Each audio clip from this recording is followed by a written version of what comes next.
Hello everyone, welcome back to the channel. Once again, I am back with another ranking video, and this time I will be ranking every single Generations figure from the tail end of Legacy to the entirety of Age of the Primes so far that had been released in 2025.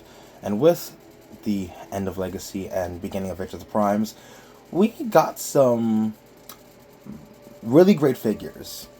Even if some of them ended up being retools or redecos, and most of them were just new molds. But with that said, let us start with the figures that aren't going to be in the highest place on my list, mainly due to them being reissues, redecos, or slight retools of essentially the same figure. And then I'll highlight the ones that I really enjoyed throughout the majority of 2025. So without further ado, let us begin the countdown.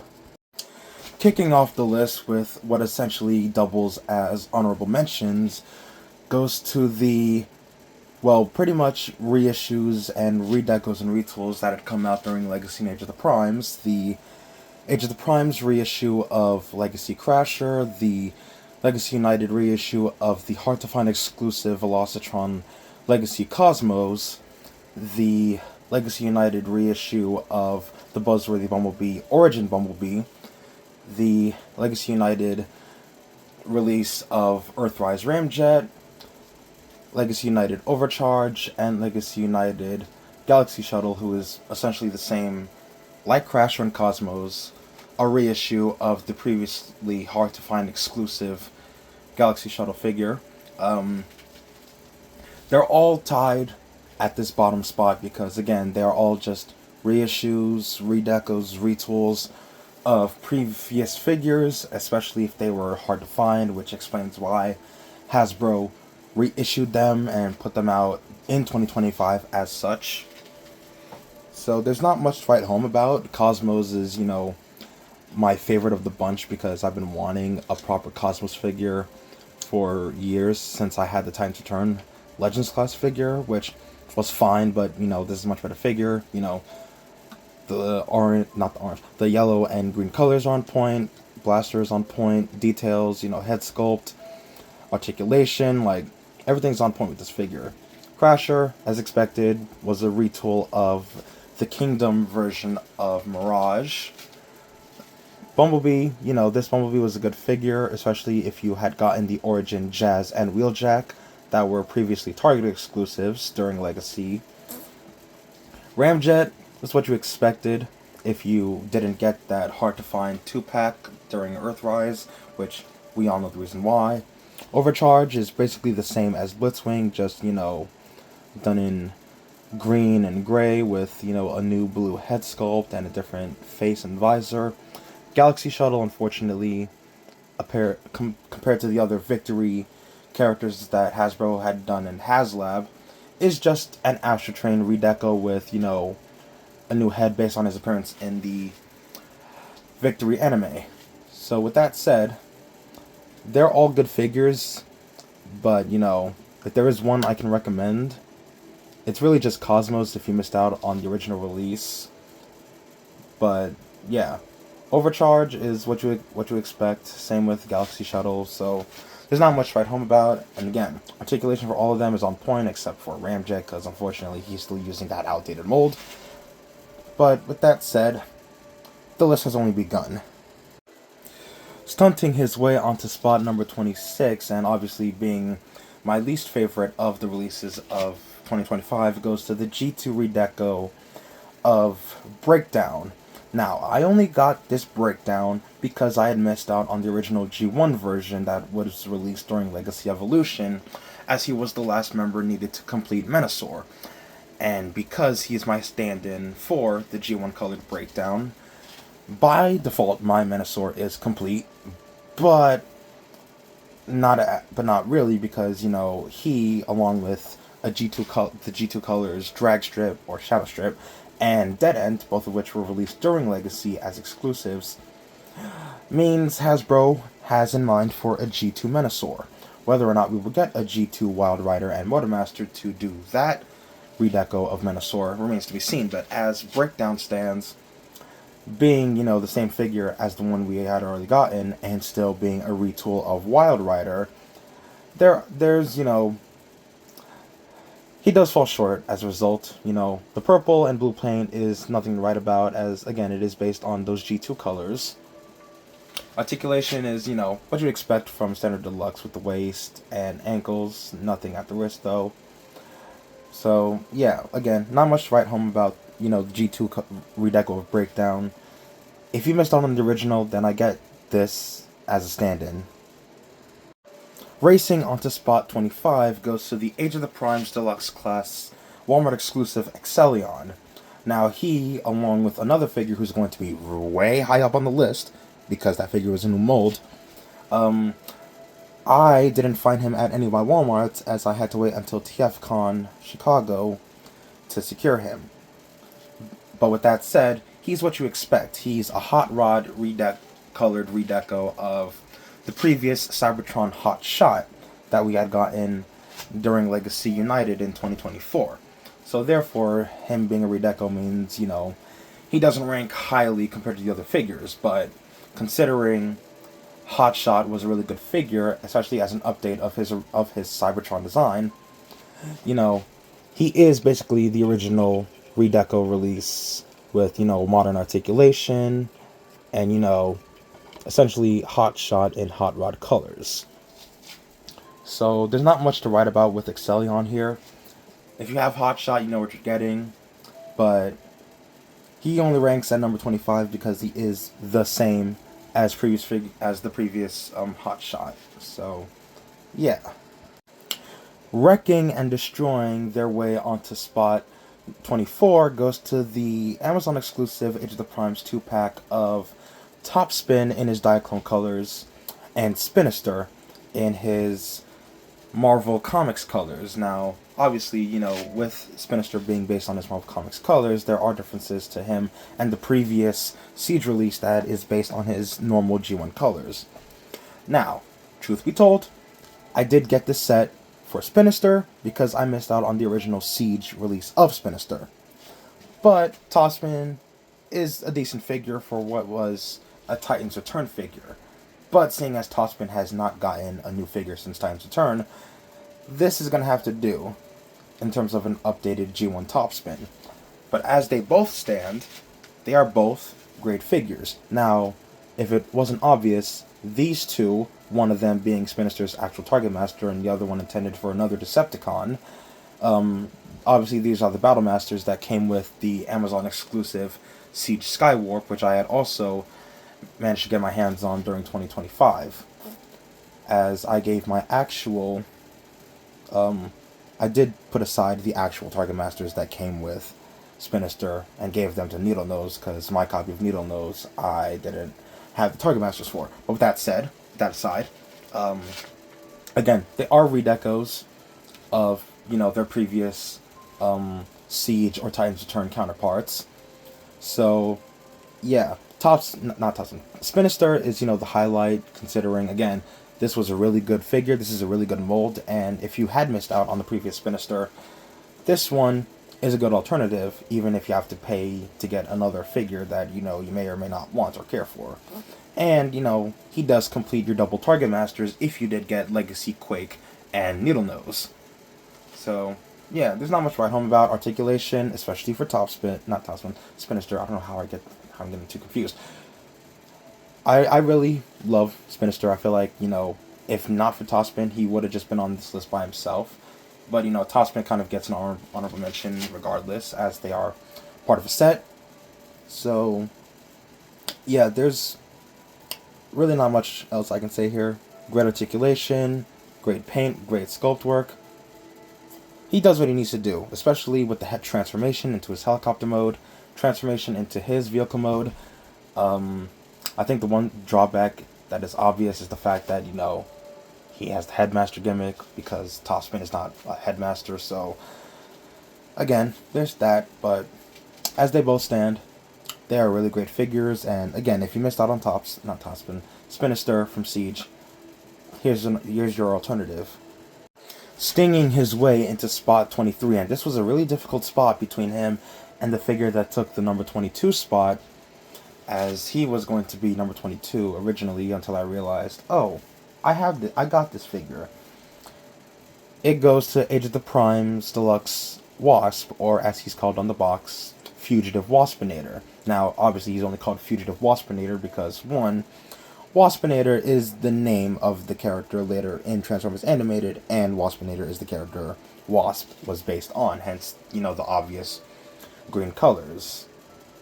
Now, as he stands, he is just a redeco of Bumblebee with, his accurate head sculpt, and because, he is, one of the more accurate, or close to accurate figures to his animated counterpart, he impressed me, especially since Wasp was a figure I was anticipating when leaks and rumors for Age of the Prime started coming out. And then when he was revealed, I was like, I had to get him. Especially since, for those of you who do not know, the original Fugitive Waspinator, or Wasp, toy back in 2009 was cancelled, as that figure was intended to come out during the animated toy line, but for some reason Hasbro canceled it, and that original toy of Wasp never saw release. Of course, that figure of Wasp was just a redeco of Bumblebee with no new head, no changes, but I feel like at the time, Hasbro was just, trying to get away with what they could put out, and yeah. He comes with, both his Stinger weapons, the same weapons that came with Bumblebee. Transformation, same as Bumblebee. Articulation, same as B. On point, especially, with the new head sculpt.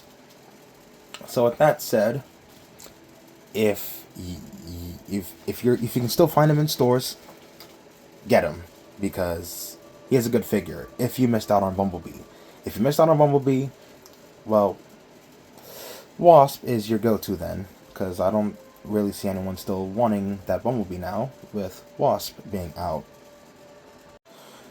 Making his way onto spot number 22 goes to Legacy United Armada Wheeljack. Now, Wheeljack only beat Age of the Prime's Wasp by a mile because it was a redeco a lot of us saw coming.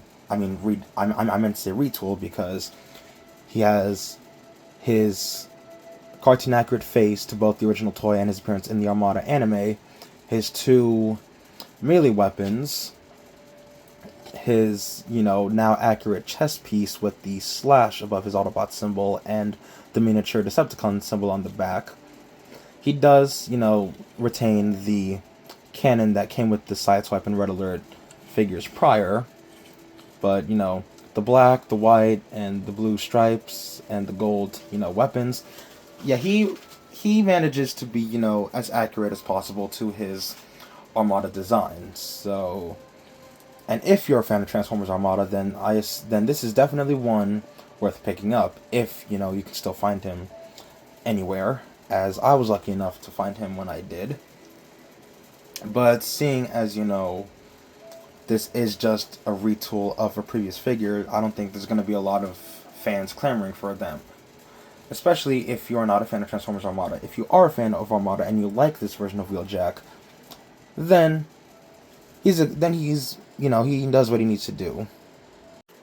Coming in at a joint spot 21 goes to the Age of the Prime's 4-pack of Horrible, Bumper, Ultra Magnus without his armor, and animated Nemesis Prime. Now, the highlight of the set is obviously Horrible and animated Nemesis Prime, as Nemesis Prime, being a redeco of the previous Legacy United animated Optimus, now has the Battlemaster head sculpt and done in traditional Nemesis Prime colors. Bumper is the same as the Studio Series 86 Bumblebee, just with his proper head sculpt. Ultra Magnus is what you'd expect from Ultra Magnus without his armor, a white redeco of Optimus. And in this case, he's a redeco of the Legacy United G1 toy-based Optimus that Hasbro decided to do for Legacy United. And I had since given that figure away because I didn't feel the need for a G1 toy Optimus Prime. Ultra Magnus, however, I decided to keep, mainly because it was in a 4-pack, and because, I don't mind Ultra Magnus, looking like a white Optimus Prime, even though I have the Studio Series 86 Commander Class Magnus. Again, Horrible is the highlight of the set because he is a surprising heavy retool of Titan's Return Skullcruncher, to the point where I see nothing on Skullcruncher, because they were able to take a decent figure and make a good figure out of it. Now, this spot could have been just Horrible, but because I like all of the figures minus Bumper equally, because I do have problems with the Studio Series 86 Bumblebee mold. The other three, are doing what they need to do, but it's really the Decepticons that steal the show from this multi-pack that is a Target exclusive that I'm pretty sure, if you can still find it in stores, you can still get it for if it's at a decent price, if it's on sale or whatever, because I paid full price for this, unfortunately. But yeah, as it stands, articulation for all of them is on point, and any excuse to get another use of the animated Optimus mold, especially with Nemesis Prime, as this is now my first Nemesis Prime figure in the collection. And Horrible finally gets a new figure since years, because the last time I remember him getting a figure ever was his original G1 toy back in 1988. Unless Titan's Return did him, which I could be mistaken.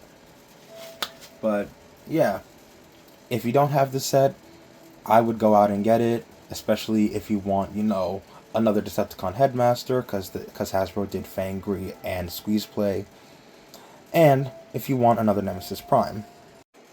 Lighting our darkest hour at spot number 20, and this is where I start getting into the really good figures, is the Age of the Primes Titan class Star Convoy, or as he's now called, because Hasbro and their trademarks and bullshit, Star Optimus Prime, which, when you call the figure Star Optimus Prime instead of the original Star Convoy name, I feel like, you're kind of dropping the ball. Now, he does come with the Micromaster Hot Rod, which I cannot find for the life of me, as I have now misplaced that figure. But aside from the Micromaster Hot Rod that he comes with, along with some of the other shit that is now stored in his legs, or wherever else it's stored in the body, do I like the figure? Somewhat.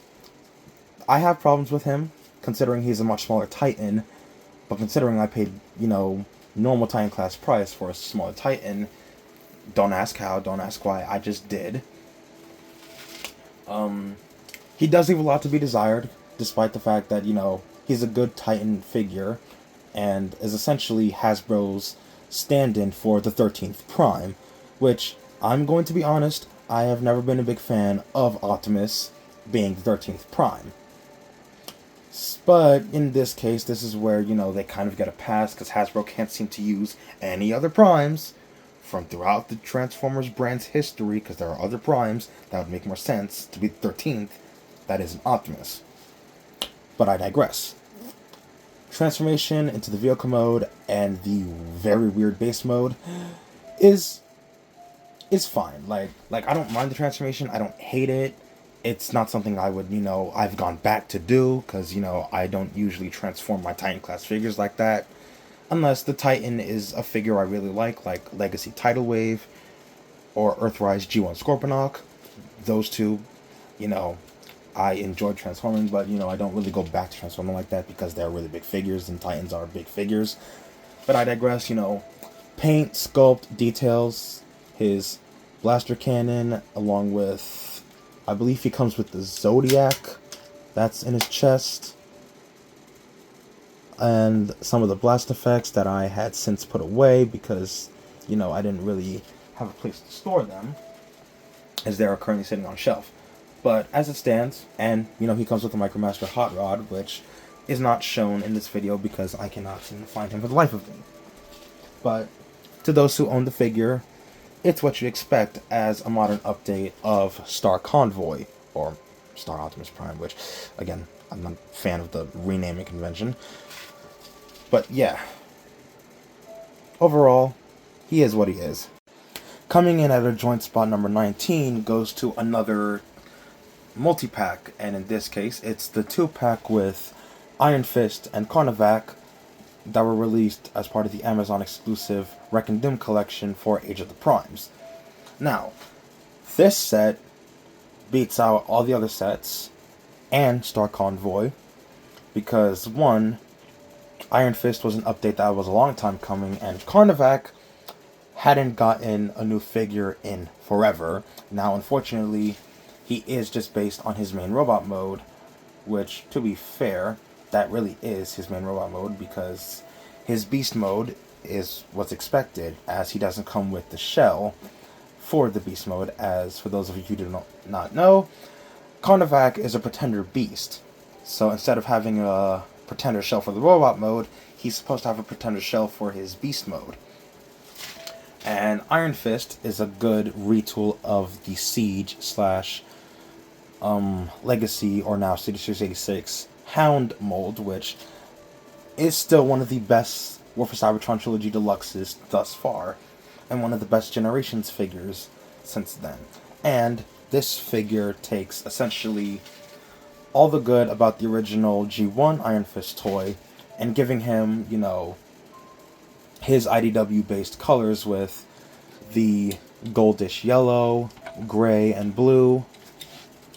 And he is a bit more of a highlight than Carnivac, only because he comes with his original blaster cannon, and, you know, Hasbro did more retooling for the vehicle mode parts, especially for this section that folds up on the back, and this section, the fake wheel, obviously can be detached, and if you want to, you can use that as a shield. But yeah, obviously because of the mold he's using, which is the Siege Hound mold, Iron Fist stands out a lot more than Carnivac. Carnivac, unfortunately, you know, is a retool of Titan's Return Weird Wolf, or Wolfwire, as he was called in that line. But I digress. He does come with a new head, a tail sword, and a cannon, all of which I assume or presume are accurate to his original G1 depiction. Now, I only recommend this set for both characters, as I find Carnivac to be a very underrated Decepticon, and because Iron Fist got his time to shine during IDW's Last Stand of the Wreckers comics. So if you're a fan of the Wreckers and you like underrated Decepticons, I do recommend this set above Topspin and Spinister. Taking spot number 18 goes to Age of the Primes Deluxe Class, Micronus Prime. Now, as one of the new molds and one of the new Prime figures Hasbro decided to finally touch on, especially since Hasbro is acknowledging the 13 Primes, Micronus does fall short, quite literally, since he is a minicon. Now, this figure right here is Micronus himself, and he is based on his appearance in 2015's Robots in Disguise, as that was the show he first appeared in. Now, he does come with his Chimera Stone right here, and as he stands as a minicon figure, you know, decent articulation, and it's what you'd, and I feel like this was expected, considering, again, Micronus was the first small Transformer, the first minicon, or Micromaster, or any other small character you can think of. This, however, is a mech suit that Hasbro decided to give him to really bulk out the deluxe class price point, since it wouldn't make sense to release Micronus, you know, as he is. And I feel like the result is that, you know, because Micronus is the smallest of the primes, he kind of needed something to make up for, you know, the deluxe class price point. Even though I feel like they could have done more with, you know, the main figure himself and not, you know, throwing an exosuit. Which I was expecting Micronus to be like, you know, like the size of the mini bots in terms of a small deluxe. Now, the mech suit, I will give Hasbro props that, you know, it transforms into a very weird Cybertronian bike mode, and that Micronus himself transforms into the sign of the minicons, which is a nice added touch and detail. And I only recommend this figure if you are collecting all of the 13. I'm not saying he's a pass, but I only got him just to get the 13. And even if I didn't, because there were other Prime-based figures in the line, which all of them are above my Cronus, there's not much else to say for him. Rolling to the rescue at spot number 17 goes to the Age of the Primes Voyager class Rescue Bots Heatwave. Now, let's get the obvious out of the way. He is a heavy retool of the Legacy Bulkhead, but he is still a good figure overall, despite the mold he is wearing, as I was hoping Hasbro wouldn't make the mistake of making Heatwave a retool of anyone. And they did, and they made him a retool of Bulkhead. Now, is he without his flaws? Is he a perfect figure? Obviously he's not a perfect figure, but, he still comes close to his appearance in the Rescue Bots cartoon, despite, the obvious, torso piece, essentially what is supposed to be the hands, because the hands are supposed to be this section of his fire truck mode. Which, yeah. He does come with an axe and his energized water cannon, both of which are accurate to when he received that power upgrade in Season 2, I believe, of Rescue Bots. It's been a while since I've seen the series, so I may need some correction on that. Head sculpt is accurate, colors with the red and gray, accurate. Placement of the ladder, also accurate, even though it's on a separate piece, so he does require parts forming. Transformation is the same as Bulkhead's, so there's that, and, it takes me a while to remember that it is the same as Bulkhead's, because it's not a figure I enjoy going back to in terms of transforming him. Like, displaying him, posing him, he succeeds in that, with, the wrist, the waist, the ankles.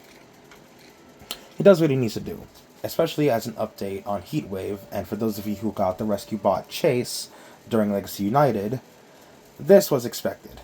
Now we just need to get the other two Rescue Bots members. Taking a look into spot number 16 goes to Age of the Primes Deluxe class Alchemist Prime, or as some refer to him as MacAdam. Now, this is where I start getting into the really, really good figures, because Alchemist, like the other Primes I'm going to put on this list, really impressed me, and he is quite a banger of a figure. Articulation is on point, transformation into his Cybertronian vehicle mode, also on point. He comes with, as you see here, his lenses, which have some nice details and sculpt work put into them, which also includes his unique symbol, which I should mention with all the Primes. Each of their artifacts, which includes Alchemist's lenses, which are a handheld weapon instead of affixed into his actual face, which realistically probably wouldn't have worked onto an actual figure, can be used as handheld weapons or arm-mounted weapons, and I kind of like them as arm-mounted weapons, since, they look like cannons, and I just partially transformed him. I don't know how and why, but yeah. Again, really good figure, nice sculpt work and details. The green is probably definitely taken from MacAdam than Alchemist Prime himself, as, a lot of his details are also pulled from both MacAdam, his Covenant of Primus design, which also includes the mustachioed bartender look from MacAdam, and some details pulled from Cyberverse MacAdam, who was revealed to be Alchemist Prime of that universe.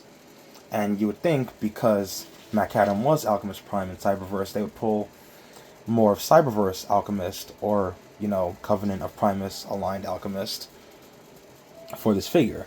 But I don't mind the more, original look that Hasbro went with, combining elements of all of his previous designs, including his recent Transformers 1 design, which is also green, and, has the same look, which, again, I have to appreciate the details they put into the face and making him look like, the bartender that MacAdam is. So again, if you're getting all the Primes, he is worth getting.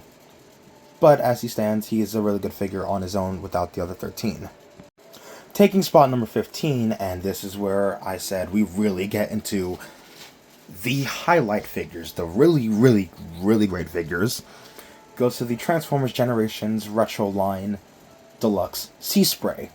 Now, first things first, I've been wanting a proper G1 Sea Spray since the Times Return figure.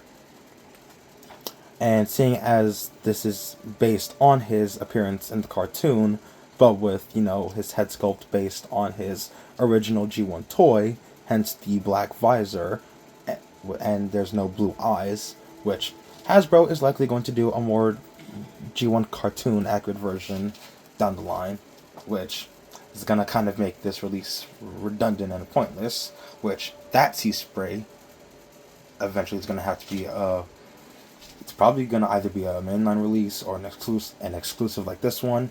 If you can still find him at your Walmarts, you're good, because I think he is selling out more than his Wavemate Brawn.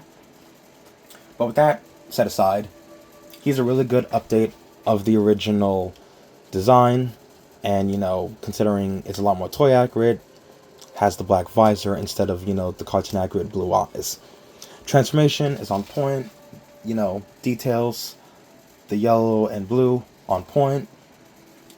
Hasbro didn't skip out on, the little fans for his hovercraft boat mode. So yeah, if you have the mini bots, any of the mini bots, or you want another mini bot in your collection, we got a new Sea Spray. Hasbro listened to us and gave us a new Sea Spray, which was a long time coming. It was a long time coming, but we finally got here. But seeing as he's number 15, this is where we're still getting started. Stinging his way into spot number 14 goes to the Age of the Primes Deluxe class Venom, or as Hasbro unfortunately has to call him, Venin, because clearly the rights to the name Venom have been since secured by Marvel for their anti-hero symbiote that, a lot of Marvel fans know from the comics and Spider-Man, based media. But with that aside, Venom, as I will be referring to him as such in this video, because I do not like the Venin renaming trademark, as an update of the original toy, since Venom had not gotten any proper figures since then, and the last time he got one was during the Generations line, a decade ago, which is surprising to say that his last toy was a very small toy from a decade ago. He's a really good figure, and rather than be a retool like his fellow deluxe Insecticons, and it's going to sound confusing because we have the original trio, and then there's the deluxes, Ransack, Barrage, and Chop Shop, all of which were released, but were retools of the main trio and released as exclusives in multi-packs. Ransack being released in a multi-pack during Legacy, with Barrage and Chop Shop being released together during the Amazon exclusive Mayhem Attack Squad collection. Venom gets to be released in the main line with a new mold, because Hasbro realized they could not do any retooling from any of the other Insecticons and put him out. They decided to make Venom a new mold, and he's the reason why he's over Sea Spray, but he's not over any of the other figures that I enjoyed more from Age of the Primes. He does come with his, his blaster and his battle axe, both of which, can combine into a bigger axe.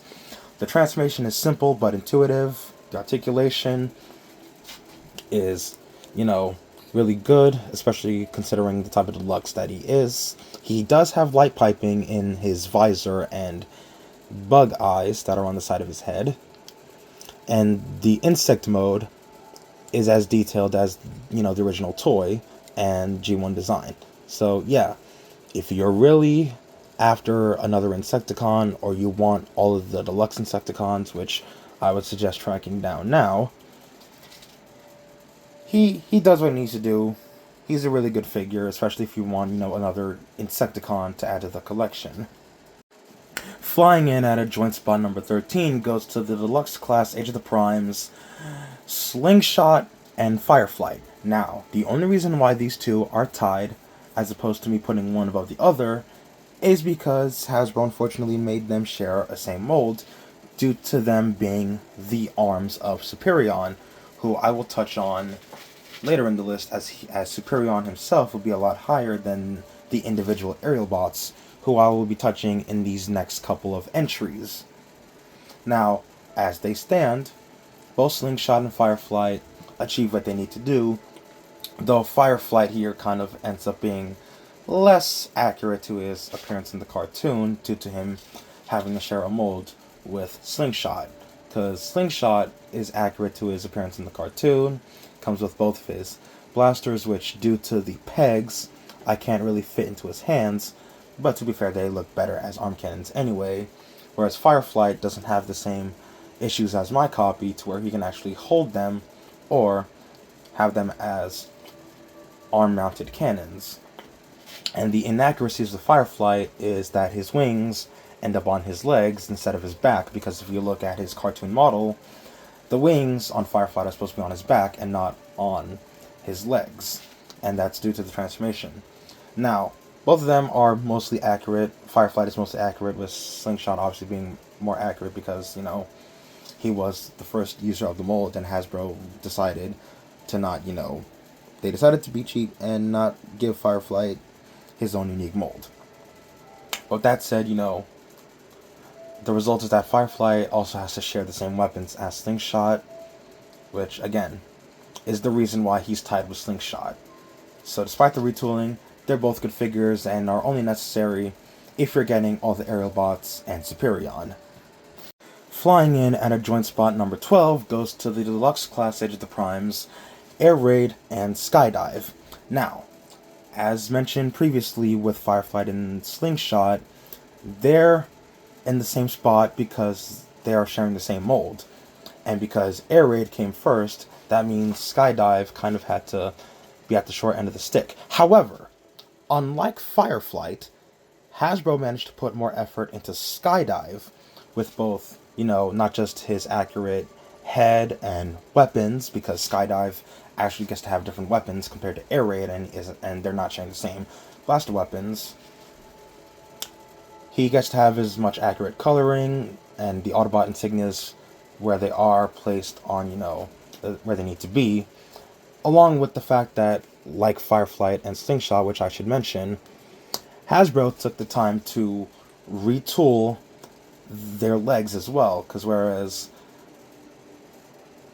Air Raid is a similar jet mode to Starscream and the Seekers, Skydive is a much different jet mode, and, has a new back wing, which I don't know if I said that right, because I don't know how, the tail fins and wings work on jets, but with that aside, again, they're only needed if you're getting Superion and completing the aerial bots as a whole. But as they stand, it was either them or Firefly and Slingshot. I went for them because even though they are both the legs of Superion, they are a lot more impressive than Firefly and Slingshot, especially since Skydive gets more love than Firefly, which is shocking because you'd think they put more effort into Firefly than just, put all the effort in a Skydive for the most part, and then, Firefly gets the short end of the stick. But I digress. They are really good figures, especially for deluxes, and they are what you expect from the aerial bots. Commanding his way onto spot number 11 goes to the Commander Class Age of the Primes G1 Silverbolt. Now, Silverbolt is what you'd expect from this version of the character, and seeing as Hasbro had done the Beast Wars Silverbolt, the Fusor, in Legacy United, it was, high time for them to do the original bearer of the name. Now, he beats the Limb bots, Air Raid, Slingshot, Fireflight, and Skydive. He beats out his teammates because not only is he a new mold, he's not retooled into anyone yet. Because, as he stands, he is a pretty decent, Commander class figure.